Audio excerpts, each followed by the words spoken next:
"Get out of the car." The officer screamed, his gun drawn. I was being arrested for a felony hit and run. Across town, my sister and parents were celebrating, certain I'd go to prison for the crash she caused. I let the handcuffs click around my wrists. "Get out of the car." The officer screamed, his gun. They forgot one tiny detail. Turn the engine off and drop the keys outside the window. "Do it now." The voice didn't just boom through the megaphone. It physically vibrated against the rearview mirror of my sedan. I didn't need to look behind me to know how many of them there were. The interior of my car was completely flooded with a blinding, strobing mixture of crimson and sapphire light. It washed out the dashboard, casting long, jagged shadows across the leather steering wheel. "Show me your hands. Keep them where I can see them." I slowly lifted my hands, pressing my palms flat against the cold glass of the windshield. My pulse was steady. I didn't feel the frantic, suffocating spike of adrenaline that usually accompanies a high-risk felony traffic stop. Instead, a profound, almost clinical sense of clarity washed over my mind. "With your left hand, open the door from the outside. Step out slowly." I rolled down the window. The freezing night air hit my face, carrying the sharp metallic scent of rain on hot asphalt and the heavy hum of 3 idling police cruisers. I pulled the exterior handle and pushed the heavy door open. The gravel crunched loudly under my boots as I stepped out onto the slick highway shoulder. Instantly, 3 high-intensity LED spotlights pinned me to the darkness. I squinted through the glare, making out the silhouettes of 3 officers taking cover behind their open car doors, their service weapons drawn and leveled directly at my chest. The red dot of a laser sight danced erratically over the center of my coat. "Turn around. Interlace your fingers behind your head. Walk backwards toward the sound of my voice." I followed the instructions with the frictionless precision of a ghost. I turned my back to the loaded guns, laced my fingers together, and took slow, measured steps backward. The lead officer didn't wait for me to reach the cruiser. He closed the distance, grabbed my interlaced fingers with a violent, authoritative grip, and slammed my chest hard against the wet, freezing trunk of my own car. The heavy, ratcheting click of Smith & Wesson's steel handcuffs biting into my wrists sounded incredibly loud over the crackle of the police radios. "You're under arrest for a felony hit-and-run resulting in severe bodily injury," the officer growled into my ear, his breath hot against my neck as he aggressively patted down my coat pockets for a weapon. "You have the right to remain silent. Anything you say can and will be used against you in a court of law." As he recited the Miranda warning, reciting the exact legal poetry of my destruction, I didn't close my eyes. I stared at the rain streaking across the taillights of my car, and I thought about my younger sister, Harper. Harper was the golden child. For 26 years, she had been a reckless, destructive force of nature, and for 26 years my parents, Richard and Diane, had been her dedicated cleanup crew. When Harper failed out of college, they blamed the professors. When Harper totaled her first car driving drunk at 19, my father hired the most ruthless defense attorney in the state to get the DUI expunged, paying the fees by quietly draining the college fund my grandparents had left for me. I was the independent one, the quiet one, the one who moved 3 states away, built an ironclad career as a senior data analyst for a private logistics firm, and permanently insulated myself from their toxic, enabling chaos until 3 days ago. My mother had orchestrated a family reconciliation dinner at a high-end restaurant downtown. She claimed they missed me, that Harper had finally matured and was getting her life together before her upcoming wedding to the heir of a local real estate empire. I should have known better. During the dinner, Harper had hugged me tightly, crying theatrical tears onto my shoulder. She wasn't apologizing. She was pickpocketing my spare driver's license from the interior pocket of my trench coat. Tonight, at exactly 9:04 p.m., Harper had gotten behind the wheel of her fiancé's heavy SUV, completely intoxicated, when T-boned a civilian minivan at a 4-way intersection. She didn't stick around to check if the family inside the crushed metal was breathing. She fled on foot. But before she ran into the dark, she executed a masterpiece of familial betrayal. She tossed my stolen driver's license onto the driver's side floorboard. 10 minutes later, my mother called the precinct from an anonymous burner phone, reporting that she had seen a woman matching my exact description, driving erratically near the crash site. They weren't just covering up Harper's mistake this time. They were actively framing me. They were sacrificing my freedom, my spotless criminal record, and my career so that Harper's $1 million wedding wouldn't be ruined by a 10-year prison sentence. Right now, across town, the three of them were likely sitting in my parents' sprawling living room, drinking Cabernet, shaking with relief, entirely certain that the police had just locked the cage around their perfect scapegoat. The officer finished his pat down, grabbed me by the biceps, and spun me around to face him. He was young, his face tight with disgust, looking at me like I was a monster who had just left an innocent family bleeding out on the asphalt. "Do you understand the rights I have just read to you?" he demanded. He was waiting for me to panic. He was waiting for me to cry, to hyperventilate, to scream that it was my sister, to beg him to believe a wild story about a stolen ID and a setup. He was waiting for the chaotic, messy reaction of a guilty hit-and-run driver, realizing their life was over. I didn't do any of those things. The rain hit my face. The red and blue lights painted the wet pavement in violent, flashing colors. And standing there, in the freezing cold, securely handcuffed at gunpoint, facing a 10-year mandatory minimum sentence, I smiled. It wasn't a crazy smile. It was the terrifying, quiet smile of a chess player who just watched their opponent confidently walk their king right onto a landmine. Because my family had spent days meticulously crafting a flawless physical frame job, but they were deeply, incredibly ignorant about the exact nature of what a senior data analyst actually does for a living. The molded, hard plastic back seat of the police cruiser was specifically engineered for maximum physical discomfort. With my hands tightly cuffed behind my back, every pothole and sharp turn on the 20-minute ride to the precinct sent a rigid, bruising shockwave up my spine. I didn't shift.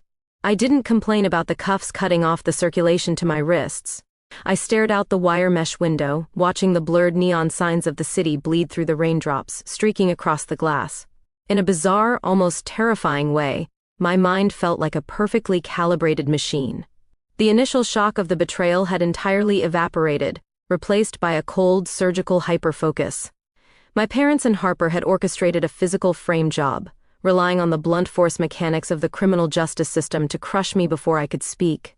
They assumed the police would arrest me, lock me in a holding cell for the weekend, and by Monday morning, a public defender would be pressuring me to take a plea deal. They fundamentally misunderstood the battlefield. They thought this was a game of physical evidence. They didn't realize that in the modern world, physical evidence is nothing but a shadow cast by digital architecture. And I was the architect. The cruiser violently lurched to a halt inside the subterranean parking garage of the central precinct. The heavy door was yanked open, and the arresting officer hauled me out by the bicep. The transition from the freezing night air to the suffocating, heavily air-conditioned atmosphere of the precinct was jarring. The air smelled of stale coffee, industrial floor bleach, and the sharp metallic tang of adrenaline and sweat. I was marched through the chaotic bullpen. Phones were ringing off the hook, keyboards were clattering, and uniformed officers were shouting over the din. None of them looked at me with curiosity. To them, where I wasn't a complex human being with a story, I was a file number.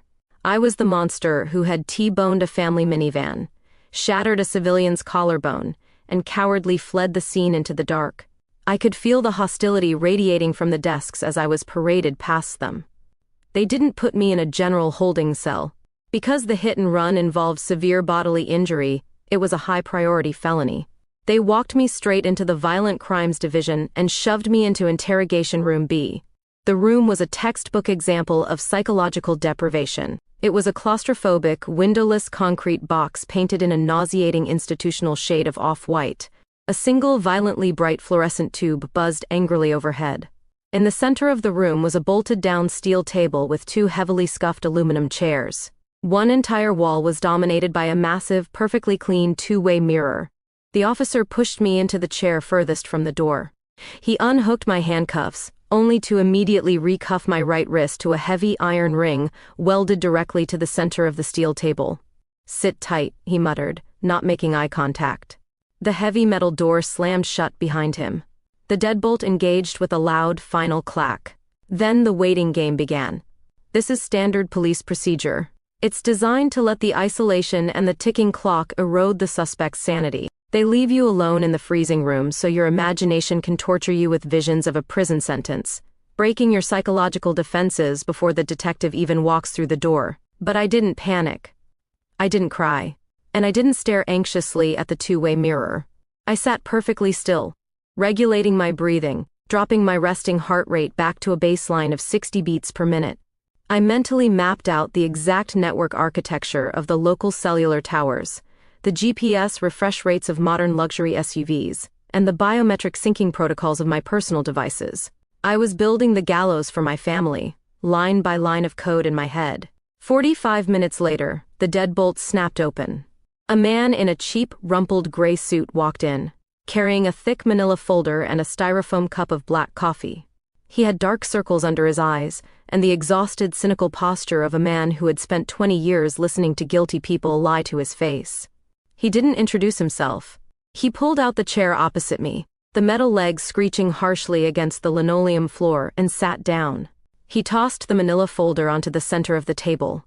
"I'm Detective Vance," he said, his voice a low, gravelly monotone. He took a slow sip of his coffee, his eyes fixed on me, like a predator assessing a wounded animal. "You want to tell me why you're sitting in my precinct tonight, Maya?" "I imagine you're going to tell me, Detective," I replied, my voice completely level, stripped of any emotion or tremor. Vance's jaw tightened. He didn't like the absolute lack of fear in my eyes. It broke the script he was used to. He flipped the manila folder open. At 9:04 p.m. tonight, a black luxury SUV blew through a red light at the intersection of 4th and Elm, Vance stated, leaning forward, invading my physical space. It T-boned a Honda Odyssey carrying a family of 4. The mother is currently in surgery with a punctured lung. The driver of the SUV didn't even tap the brakes. They hit the gas, drove 2 blocks until the radiator blew, and then abandoned the vehicle, fleeing on foot into the residential alleys. He reached into the folder and pulled out a heavy plastic evidence bag. He slapped it down onto the steel table right in front of me. Inside the bag was my state-issued driver's license. "The responding officers found this resting on the driver's side floorboard," Vance said, his voice dropping into a harsh, accusatory whisper. 10 minutes later, we received an anonymous 911 call from a concerned citizen who saw a woman, matching your exact description, sprinting away from the crash site. We ran the plates on the SUV. It's registered to a local real estate firm, the exact same firm your sister's fiancé owns. Your family connection to the vehicle is undeniable." Vance leaned back in his chair, crossing his arms. He had laid out the trap. Now he was waiting for me to step into it.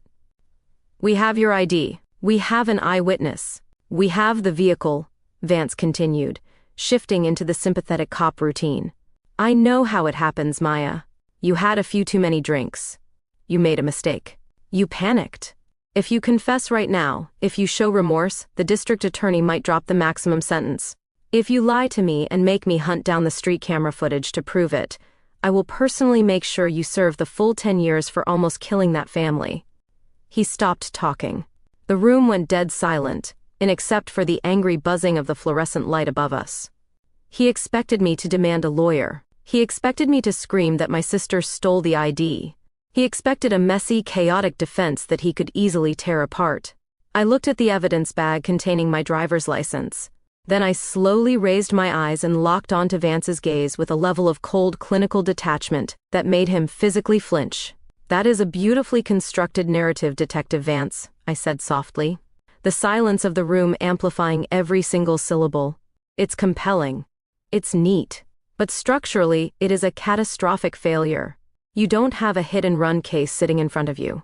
You have a massive, coordinated conspiracy to commit perjury, frame an innocent civilian, and obstruct a federal investigation," Vance scoffed, shaking his head. "Save the conspiracy theories for your public defender." "I don't need a public defender." I cut him off, my voice dropping an octave, carrying the absolute uncompromising weight of a senior data analyst about to dissect a flawed system. "I need you to open the cardboard box containing the personal effects your officers confiscated from my coat pockets when I was arrested. Because inside that box is my encrypted smartphone. And the second you hand it to me, I am going to give you the exact GPS coordinates, the biometric heart rate data, and the real-time cellular triangulation of the 3 felons who actually orchestrated that crash." Detective Vance didn't laugh. He didn't slam his hands on the table. He just stared at me, the styrofoam coffee cup frozen halfway to his mouth. The heavy, cynical superiority that he had walked into the room with was suddenly suspended, entirely paralyzed by the absolute lack of fear in my posture. In his 20 years on the force, he had interrogated murderers, gang enforcers, and white-collar embezzlers. They all had a tell, a twitch of the jaw, a slight tremor in the voice, a desperate need to over-explain. I wasn't giving him a defense. I was giving him a hostile takeover. You think I'm going to hand a felony suspect their unsearched, unwarranted personal device in the middle of a homicide-adjacent interrogation? Vance asked, his voice dropping into a dangerous, gravelly register. He set the coffee down. I think you are a pragmatist detective, I replied, the fluorescent light buzzing angrily above us, casting sharp clinical shadows across the steel table. And you have a severely injured mother in the ICU, a destroyed civilian vehicle, and a district attorney who is going to want a watertight conviction by sunrise. You can either spend the next 6 months subpoenaing Apple, fighting my lawyers for cloud decryption keys, and praying your circumstantial eyewitness holds up in cross-examination. Or, you can unlock my right hand, hand me the plastic bin sitting in your evidence locker, and let me solve your case in the next 4 minutes. Vance looked at the two-way mirror. I knew exactly what he was doing. He was silently consulting the unseen commanding officer, standing in the dark observation room on the other side of the glass. The silence stretched. 10 seconds. 20 seconds. The tension in the claustrophobic concrete box was thick enough to suffocate on. Finally, Vance pushed his chair back. The metal leg shrieked violently against the linoleum. He didn't say a word. He walked to the heavy iron door, knocked twice, and waited for the deadbolt to disengage. He stepped out. 2 minutes later, he returned. He was carrying a clear, hard plastic evidence bin. Inside it was my trench coat, my keys, my wallet, and my matte black, enterprise-grade smartphone. He set the bin on the table, pulled a small silver key from his belt, and unlocked the heavy Smith & Wesson cuff binding my right wrist to the table ring.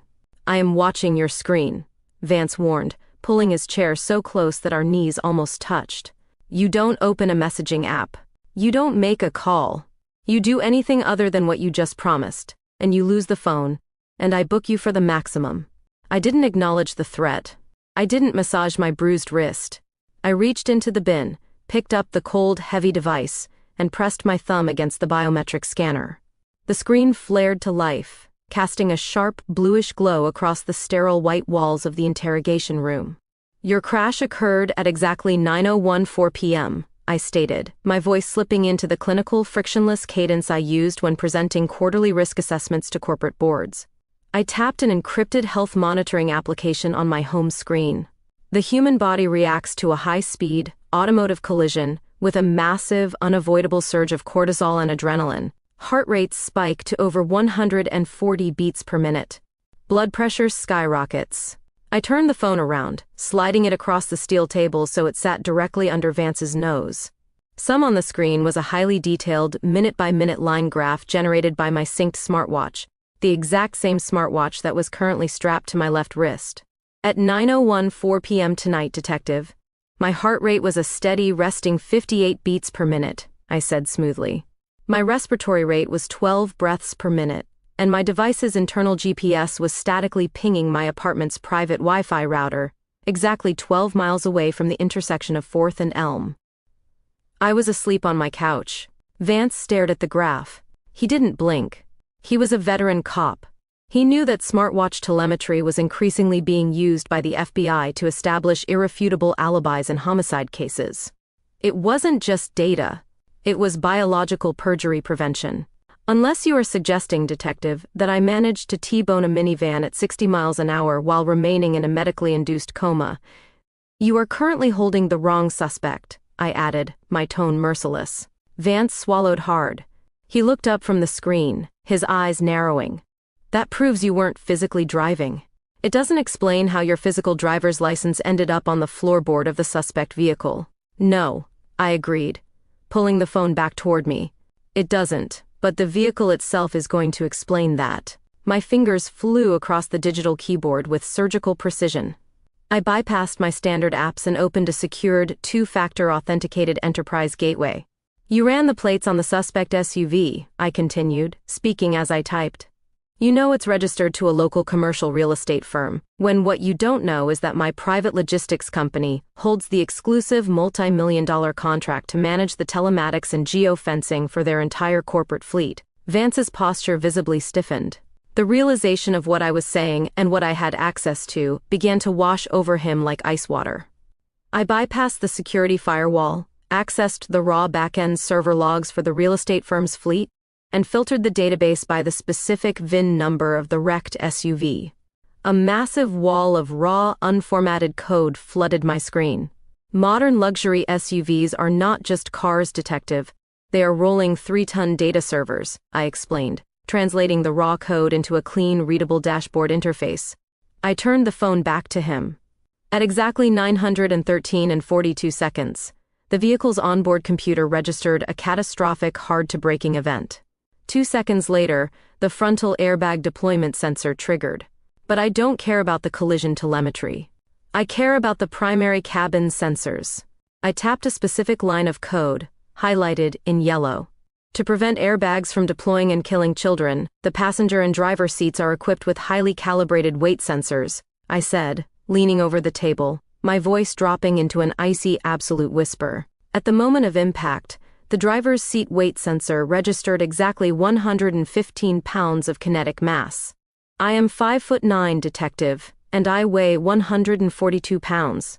But my younger sister, Harper, who is currently engaged to the heir of the real estate firm that owns that exact truck, or is 5'2" and weighs exactly 115 pounds. Vance completely stopped moving. The styrofoam cup of coffee in his hand crinkled slightly under his tightening grip.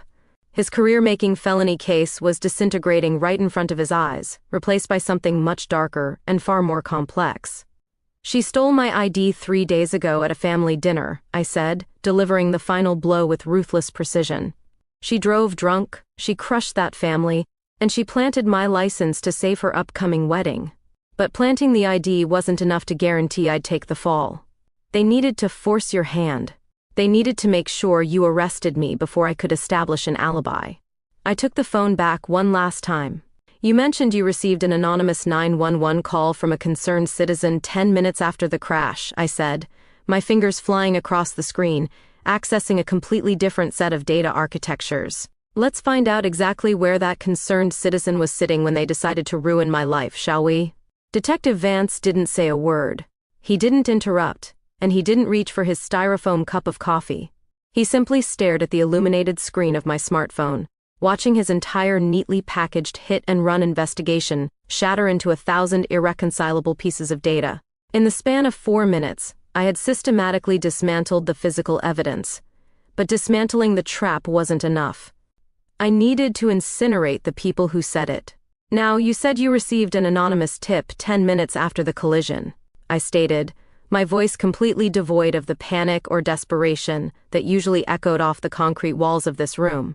I minimized the logistics server and opened a commercial telecom application. An eyewitness who claimed they saw a woman matching my exact physical description, fleeing the wreckage on foot. I didn't wait for him to confirm. My thumbs moved across the digital keyboard, bypassing the standard consumer login screen and entering a 2-factor administrative portal for a major national cellular provider. For the last 5 years, my parents, Richard and Diane, have refused to pay their own cellular bills. I explained, delivering the biographical context with the same clinical detachment as the server logs. To avoid the constant arguments, I migrated their numbers onto my corporate enterprise plan. I am the primary account holder, the billing administrator, and the legal owner of the devices they carry. The interface loaded, displaying a highly detailed real-time dashboard of 4 active cellular numbers. I selected the line registered to my mother, Diane. Under the Patriot Act and standard telecommunications compliance, all enterprise accounts log exact timestamp data, duration, and the receiving numbers of outgoing calls directly to the master server, I said. I filtered the daily call log, isolating the data from 9 p.m. to 9:30 p.m. I turned the phone back toward Vance, pushing it precisely to the center of the steel table. Look at the 3rd line down, detective, I instructed softly. Vance leaned over the table, his eyes narrowing as he read the glowing text, and his jaw visibly tightened, the muscles in his neck strained against his rumpled collar. At exactly 9:04 p.m., Precisely 10 minutes after the frontal airbags deployed in the SUV, my mother's phone had initiated an outgoing call. The receiving number was listed simply as 911 Emergency Services. The call duration was 47 seconds. "It wasn't an anonymous concerned citizen," I said, my tone dropping into an absolute icy whisper. "It was my mother. But that's not the piece of data that's going to put her in a federal penitentiary." I tapped the screen one more time, opening a secondary tab labeled Network Geolocation. A high-resolution satellite map of the city materialized, peppered with overlapping blue circles representing cellular tower triangulation. When you dial 911, the network automatically flags the closest cell tower to route the emergency response, I explained, tracing a perfectly manicured fingernail across the glass screen. The collision occurred at the intersection of 4th and Elm, right in the heart of the downtown grid. But my mother's device didn't ping a downtown tower at 9:02:04 p.m. It pinged a localized low-frequency node in the middle of Oak Brook Estates, an exclusive gated suburb 12 miles away from the crash site. My mother didn't see me running from the wreckage, Detective Vance, because my mother was sitting in her own living room drinking Cabernet, while she committed felony obstruction of justice, and filed a false police report to frame her oldest daughter. The silence in the interrogation room was no longer just tense. It was heavy, suffocating, and absolute. And the buzzing of the fluorescent tube above us sounded like a chainsaw. Vance finally exhaled. It was a long, slow breath. He ran a heavy hand over his exhausted face. The cynical superiority entirely scrubbed from his posture. He wasn't looking at a suspect anymore. He was looking at the architect of the most airtight conspiracy case his department would see this decade. He reached for the heavy iron ring on the table, picked up the Smith & Wesson handcuffs, and hooked them onto his own belt. "I'm going to dispatch 3 units to Oak Brook Estates right now," Vance said, his voice a low, dangerous rumble. The cop in him was boiling over, a mother bleeding out in the ICU, a family destroyed, and the perpetrators were sitting in a gated community trying to pin it on their own blood. "I'm going to rip those doors off the hinges, Maya, when I'm going to book your sister for felony hit and run, and I'm going to book your parents for conspiracy." He stood up, the aluminum chair scraping violently against the floor, and reached for the radio on his shoulder. "Wait," I commanded. I didn't raise my voice, but the absolute surgical authority in my tone froze his hand halfway to the microphone. He looked down at me, his brow furrowed in confusion. "You don't just want an arrest, Detective Vance," I said, leaning back in my chair, folding my hands neatly in my lap. "If you kick their door down right now, Richard will immediately invoke his right to counsel. He will hire a $500 an hour defense attorney. They will claim the phone was hacked. They will claim the SUV was stolen. They will drag this out in court for 3 years, and there is a statistical probability they will confuse a jury enough to walk away with probation." Vance's eyes darkened. "So, what do you suggest, Maya?" "I have the telematics. I have the phone logs. That's enough for a warrant." "You have the metadata," I corrected him smoothly. "But what you really want, what the district attorney wants, is a full uncoerced confession, caught on tape." I picked up my smartphone one last time. When Richard and Diane bought that sprawling estate, they didn't know how to set up the encrypted smart home security network. I said, a terrifying razor-thin smile finally touching the corners of my mouth. So I installed the interior high-definition cameras for them, and they were far too arrogant and far too technologically illiterate to ever ask me to transfer the master administrative privileges. I bypassed the telecom portal and opened a sleek black application. The logo of a premium home security firm flashed on the screen. "They think I'm sitting in a holding cell right now," I whispered, the light from the screen illuminating the cold satisfaction in my eyes. "They think they won. They think the trap snapped shut, which means they are currently sitting in their living room, completely unguarded, discussing exactly how they pulled it off." I tapped the camera feed labeled Main Living Room, Audio Enabled. The screen of my smartphone buffered for a fraction of a second before the encrypted 4K video feed flared to life. The contrast between the sterile, nauseatingly bright interrogation room and the warm or amber-lit luxury of my parents' sprawling Connecticut living room was jarring. The hidden camera nested discreetly inside a digital thermostat on the far wall captured the entire room with flawless wide-angle precision. The audio was pristine, picking up the crackle of the gas fireplace and the heavy, terrified silence of 3 guilty people. Detective Vance leaned in so close I could hear his shallow breathing. His eyes were locked onto the glowing glass. On the screen, my father, Richard, was pacing the length of a massive Persian rug. He was holding a crystal tumbler of scotch. My mother, Diane, was sitting on the edge of a custom leather sofa, her face buried in her hands, and sitting directly across from her was Harper, my golden child sister, still wearing the expensive silk dress she had worn to the family dinner 3 days ago, and her makeup was smeared across her cheeks. "Stop crying, Harper. Just stop," Richard snapped, his voice echoing cleanly through the phone's speaker. "It's done. The police have the ID, they have Diane's phone call. It's a closed loop. What if Maya tells them?" Harper sobbed, her voice a pathetic, trembling whine. She pulled her knees to her chest. What if she demands a lawyer? What if she proves she wasn't in the SUV? She was sleeping in her apartment. "Harper," Diane practically shouted, dropping her hands from her face. "She lives alone. She has no witnesses.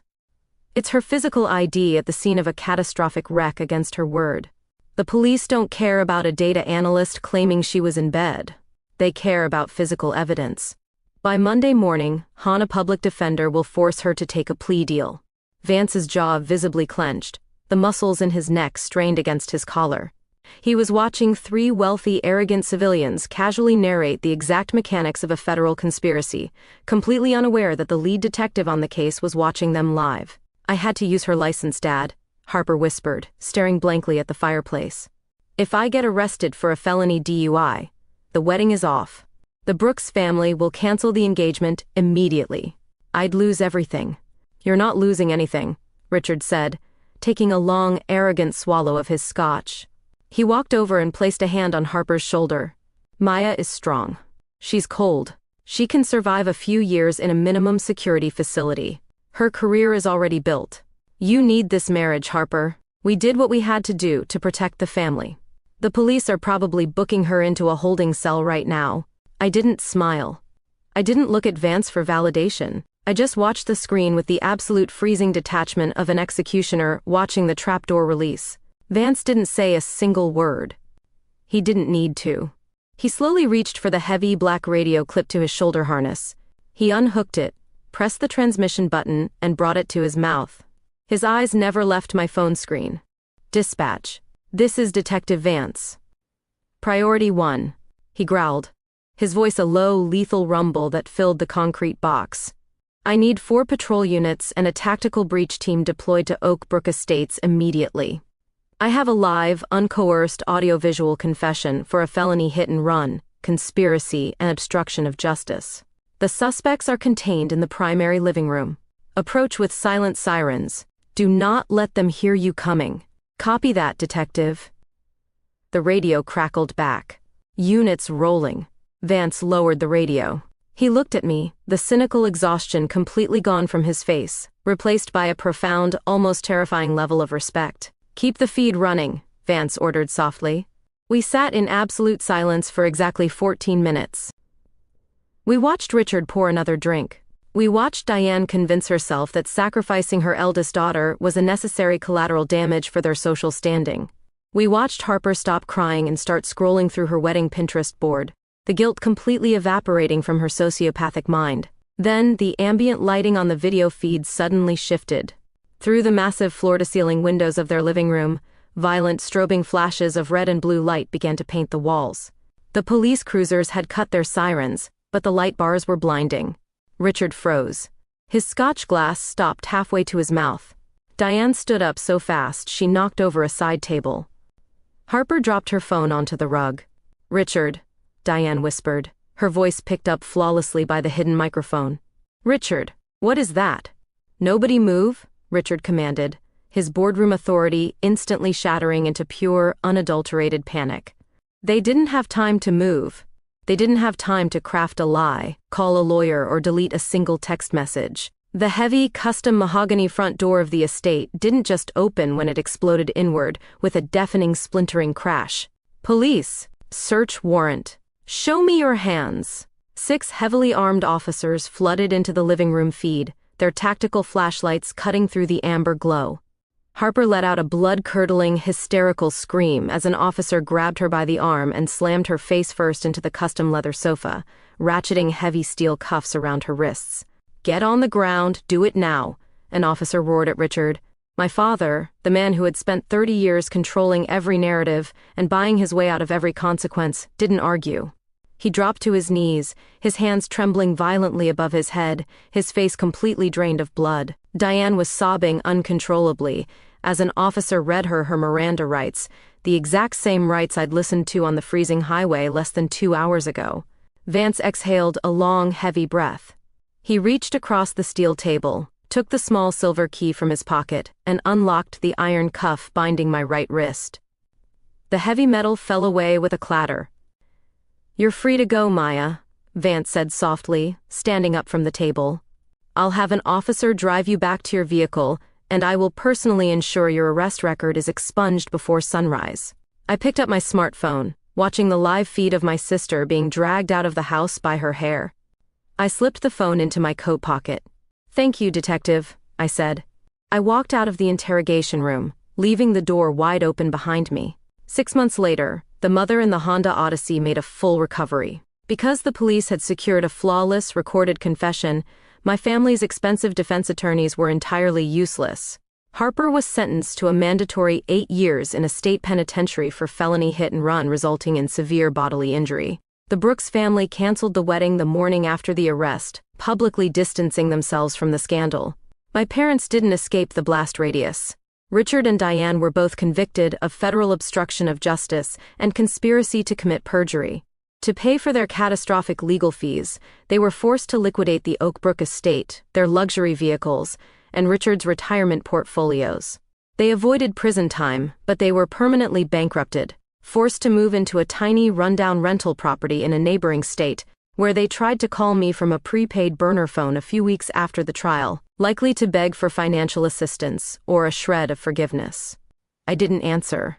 I simply opened my corporate telecom portal, located the burner phone's exact geolocation, and permanently blacklisted the IMEI number from every cellular network on the eastern seaboard. Meanwhile, my logistics firm promoted me to Director of Data Architecture, complete with a corner office and a salary that guaranteed I would never have to look back. If your own parents and sister conspired to frame you for a felony to protect their social standing, would you have warned them that you had the data to prove your innocence? Or would you have sat in that interrogation room and watched the SWAT team kick their door down live on camera like I did? Well, let me know exactly how you would handle this betrayal in the comments below. If you love this story of absolute clinical justice, drop a like, subscribe to the channel, and I'll see you in the next video.